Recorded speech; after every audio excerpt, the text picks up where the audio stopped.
evening. I'm Christine Johnson. So how did we get here? Well, both Mexico and Canada are agreeing to do more to stop the flow of drugs and migrants into the U.S.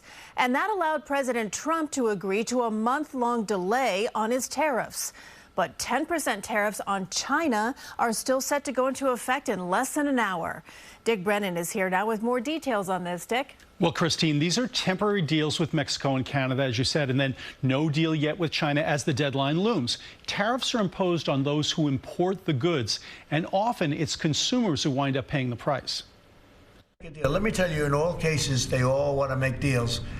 There's nobody that doesn't want to make deals. And indeed, temporary deals were reached just as 25% tariffs were set to kick in on countries neighboring the U.S. Mexico agreed to send some 10,000 troops to the border to increase security in exchange for a 30-day pause on tariffs. Canadian Prime Minister Justin Trudeau says it will also beef up border security in exchange for a one-month delay on new tariffs. But short-term solutions don't ease the uncertainty for businesses on the U.S. border, like in Laredo, Texas. That's what makes it different, and that's what makes it a little bit worrisome.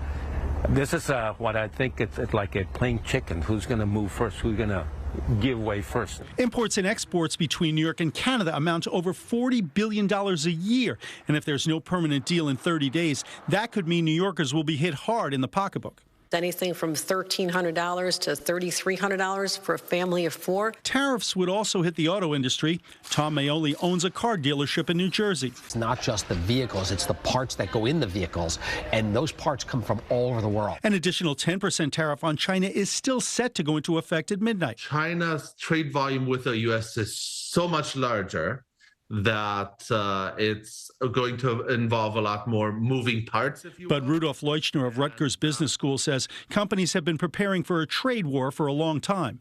Had discussions for months about how do companies really fine-tune their supply chain to be more resilient. This is just one of those other shocks that is impacting supply chains, but people have been working on this for a while. Now, as for those temporary deals with Canada and Mexico, they have 30 days to negotiate a new one before the next deadline is reached. Now, President Trump said earlier today that he would speak with China's President Xi within the next 24 hours. Those new tariffs against China now less than an hour away. Christine. Okay, Dick, thank you for that update.